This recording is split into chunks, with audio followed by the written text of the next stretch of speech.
Warning, the following audio transmission will forever change your outlook on society. You will no longer believe the narrative. You are about to wake up and see things for what they really are. News, facts, and opinions.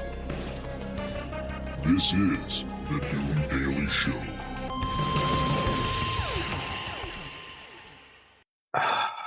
Ladies and gentlemen, welcome to the Doom Daily Show. I am your host, Jester Dooms. The email, doomdailyshow@gmail.com. Everywhere on social media at Jester Dooms. The website, www.jestersvoice.com. Go there, pick yourself up an apocalyptic apparel t-shirt, and use that lovely button at the top of the webpage to send us an audio message. Yeah, and if you have not already, make sure to like, share, and subscribe to the show. Today is Friday, June 5th, 2026. Happy Friday, ladies and gentlemen. I hope everybody had a fantastic Friday. I'm sorry, I hope you do have a fantastic Friday. I'm exhausted. Yesterday when I woke up, it was one of those modes to where I woke up and I was okay initially, but then shortly thereafter, I was just exhausted. It was like, you ever have those nights where you sleep like a rock, but you do not feel like rest or recovery, but you slept like a damn rock, like something was wrong, like you were half dead, you weren't resting, you were dying. And so, you couldn't function after you were awake. You were like, what the hell? Like, I feel like I got no sleep. Yeah, that was yesterday. And those effects still have not worn off yet. So bear with me. We've been going nonstop. We've been going pretty ham. Yesterday, we took the boat out and did a bunch of running and did a bunch of things. And, it's just, the days are flying by with like nonstop movement. There's been very little chill. And I'm dead set on the idea of like, I slept like a rock, but I got like no recuperative sleep the day before because we got back to the house yesterday. I got off we went out on the boat and stuff, and I came back here. I was like, all right, I'm just going to sit on the couch for a minute and like get my mind right. And because I know I got more shit I got to do around here. I passed out for all of 15 minutes on the couch. That was about it. Woke up, felt like a new man again. I'm like, all right, I got energy now. Let's go do shit. Like, that's all it took was that little 15 minutes, which again makes me think that I didn't get shit for sleep. And I'm still absolutely 100% exhausted, and we're carrying that into the weekend, I guess. I hope everybody had a good week, though. Today, I have to drop off one of the little people. After I do that, I'm going to get breakfast and coffee and doing a little bit of construction work off property. Then I'll be coming back to meet up with my father. If he's not ready to go yet, I'm going to pick up construction materials and then off to the gun shop to pick up my son a shotgun, I guess is the plan. So yeah, long and the short of it is it's going to be another busy day here. It's going to be a busy weekend. It's just it's going to be nonstop. And I'm ready for things to start slowing down a tad. The momentum and progress we've been making here on the homestead since my buddy's been here in town has been absolutely phenomenal. I don't think for a second that we're wasting much time. Yesterday, we needed a break. The boat was a good break. So I think that another day of boating is going to be in order. I think that just has to happen like once a week just to break up the monotony of how much we've been pushing and doing and going. I think it's necessary. So, yeah. But we did it. We're making it to the weekend, all of us. Surprisingly, there hasn't been too many crazy tragedies in the media lately. There's almost not. I got one article for you guys today, and it's really, I don't know, it was something I saw that piqued my interest, and that was it. And I guess that's the one we're reading, and we'll talk about it. I go on and off of politics. Sometimes there's things really piquing my interest. Other times I'm like, no. But like the conspiracy side of my brain is always going.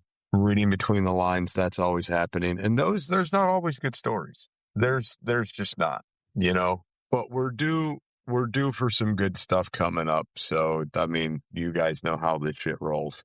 Not every show is going to be fantastic. And I'll tell you what, if you guys aren't listening to my other show, the It's Doomsday podcast, you absolutely should, because we are back to putting out episodes every week with the new co-host. So if you guys are so inclined, go check that out. It's the It's Doomsday podcast, available on most major podcast platforms. It's fantastic. I'm starting to get back in the groove. So much time was spent away from that show as I was trying to track down a new co-host. I almost forgot how it feels to do that show, but it's coming back. Anyway, we'll be right back after these messages. Can't get enough of Jester Dooms? Check out his other show, It's Doomsday Podcast, available on all podcast platforms. That's It's Doomsday Podcast. Back to the show. Ladies and gentlemen, welcome back to the Doom Daily Show. I am your host, Jester Dooms. The email, doomdailyshow@gmail.com. Make sure to like, share, and subscribe to the show. Yes. Okay. So, got one article here on the Epic Times, as always. FBI director unveils most wanted fraudsters list. FBI director Kash Patel on Thursday announced the creation of a most wanted fraudsters list that will include individuals who federal officials deem nation's top 10 alleged fraud criminals, in a move that echoes the FBI's most wanted list that has been used for decades. Now, I do think, ladies and gentlemen, you have to kind of understand or just get a general sense of how much fraud takes place in this country. It's wild. And it's not just, now, I'm not just talking about the scammers who are calling you, trying to get money out of you, or you signing up for programs that don't really exist, or, corporations signing you up for things and not being held accountable for their actions and you never getting their money back. I mean, I'm not just talking about that. I'm talking about the idea of fraud also on the hands of just your average everyday people that are committing fraud against healthcare, insurance companies, the mail service. Like there's a lot. So let's get into this and find out what kind of fraud they're trying to go after. In a news conference, Patel said that the top 10 list was approved by Vice President J.D. Vance in a bid to crack down on federal entitlement fraud across the United States. I want all Americans to take a look at these most wanted individuals and look at the amounts, the tens of millions and billions of dollars in fraud that they have disseminated our societies from, Patel said. We rely on you. Our best information is the American public. The FBI director then showed the screen listing multiple individuals who have been placed by the Bureau on the list. In a statement, Patel said that the list will represent some of the alleged worst of the worst who stole millions in taxpayer money that will allow law enforcement to use their full weight to target those individuals. The list so far includes 8 individuals who are currently at large and wanted by the FBI, including people accused of carrying out millions of dollars in wire fraud, mortgage fraud, healthcare fraud, money laundering, and other crimes. For years, the FBI has updated its 10 most wanted fugitives list, which list fugitives charged with crimes ranging from murder, international drug trafficking, to cyber crimes. Separately, the Department of Justice, DOJ, and FBI announced federal and state charges against 9 Ohio defendants for their alleged participation in a $42 million fraud scheme and ordered the detention of 3 other defendants in connection with another $15 million fraud scheme, according to a Thursday statement. So it seems to me now, okay, people committing fraud can come in many fashions.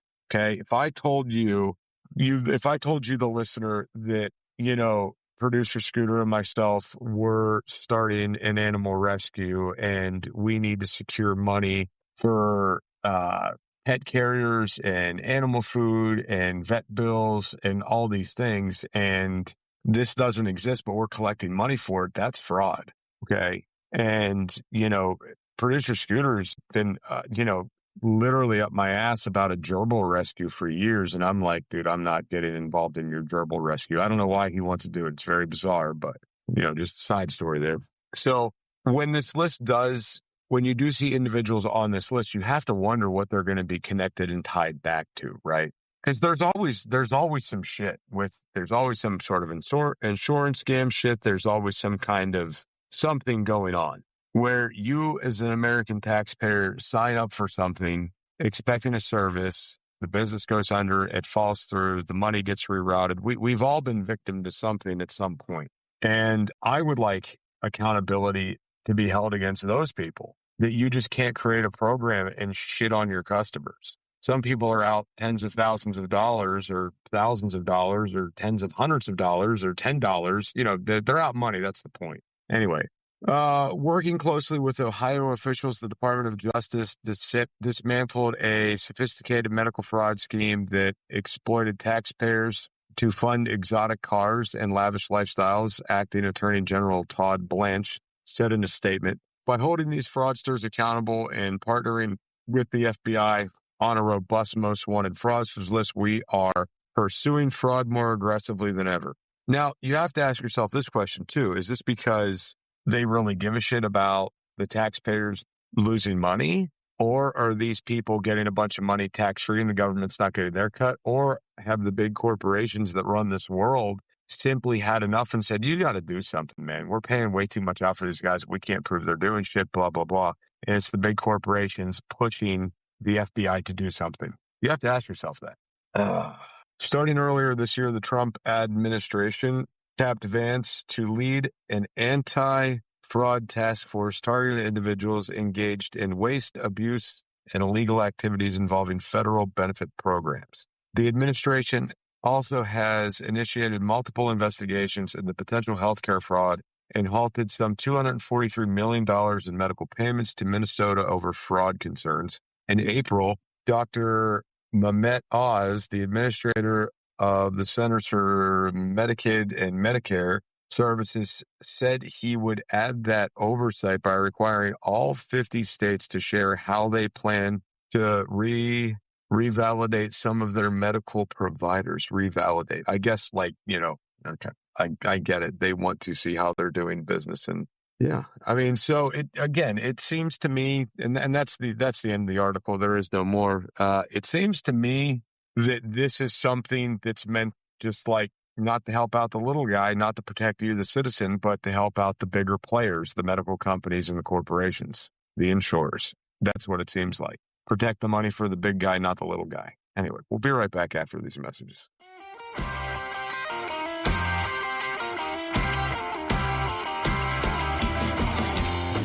Hey, Producer Scooter here.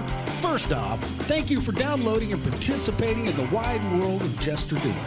Please be sure to check out JestersVoice.com website. Everything you want to know is located on JestersVoice.com. If you're looking for salacious details, it's on JestersVoice.com. Don't forget to share the show with your friends and even with all your enemies. And now, back to the musings of Jester Doom.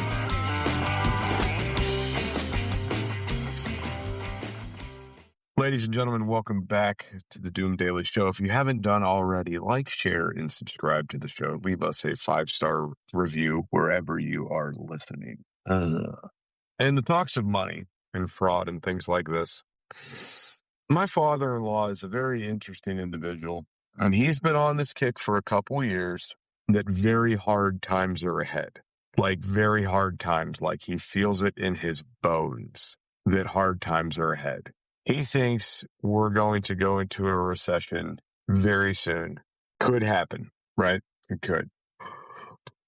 He also thinks when these hard times come, they're going to come with a lot of battles and a lot of bloodshed. So I don't know what he's reading or what he's following or anything, but he's usually, if he comes at you telling these things and he keeps hitting that repeat button on you, telling you the same thing over and over again, there's usually something to it.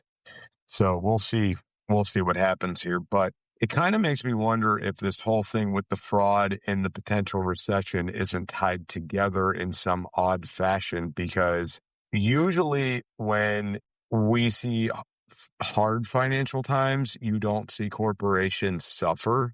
But if the medical industry and the insurance companies and the corporations have been subject to a lot of money loss due to fraud, and they know something's on the horizon, they might want to fix this now before more people become wiser and learn how to do these things.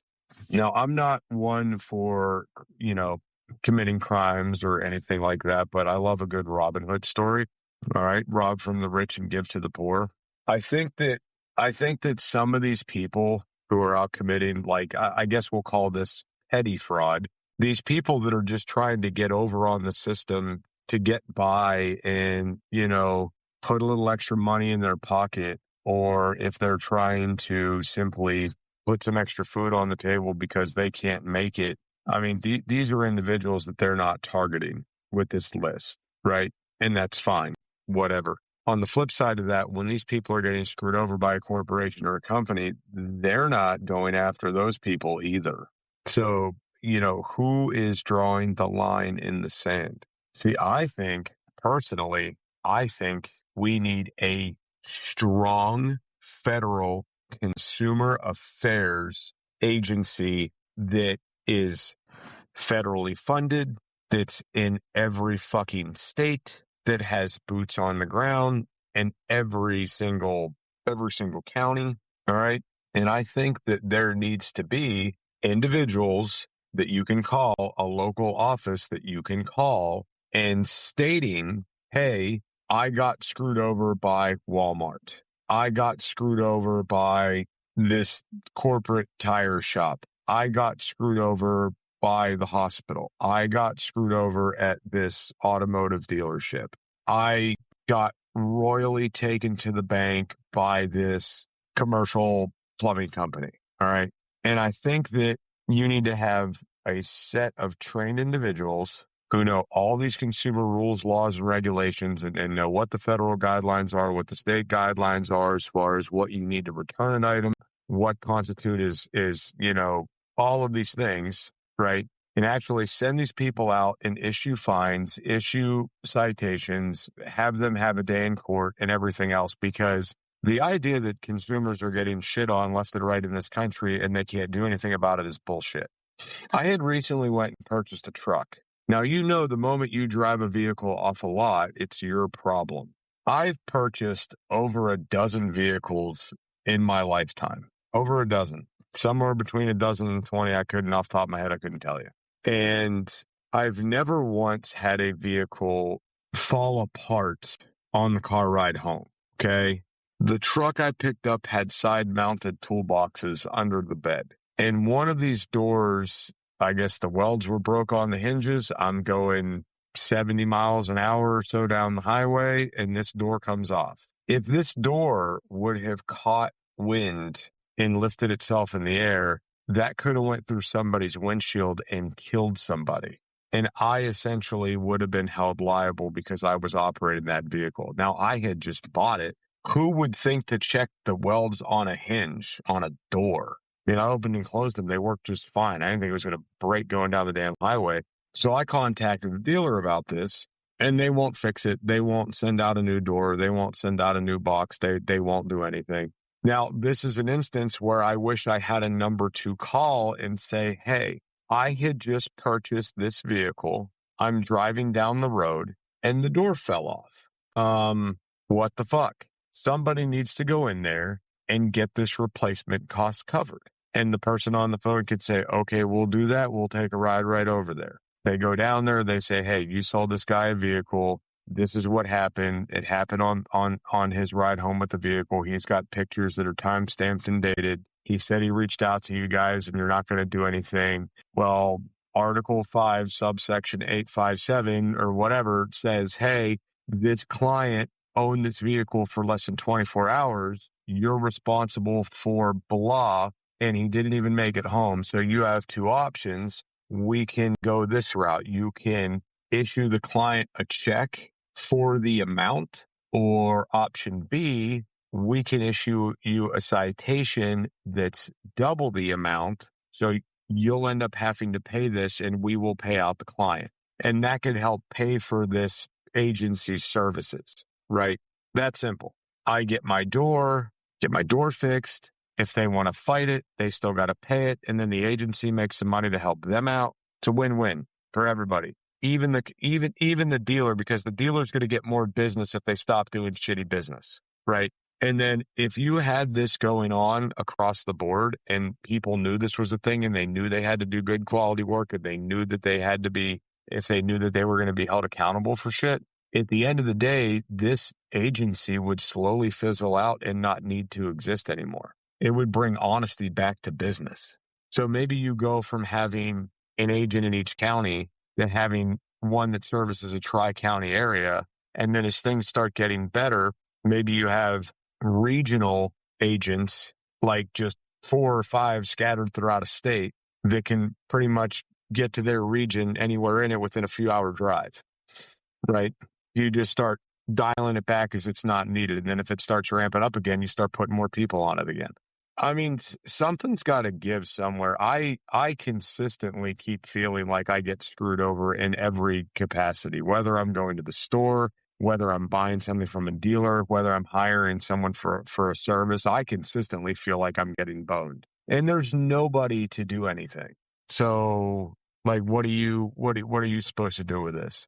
Like, I literally refuse to shop at the Walmart in my town anymore because I got screwed over, and I've told that story on this show, and there was no one to call saying, hey, this big corporation is bullying me out the fucking door while they're keeping my money. There's no one to call.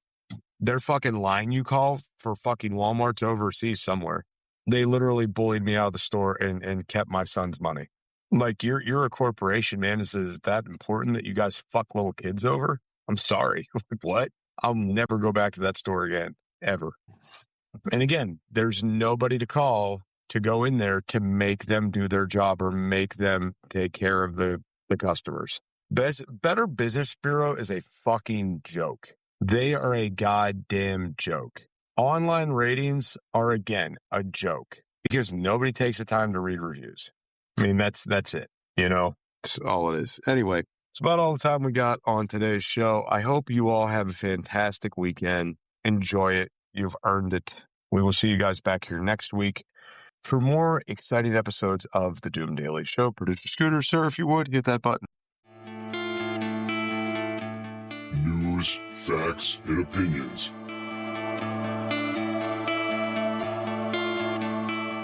This is the Doom Daily Show.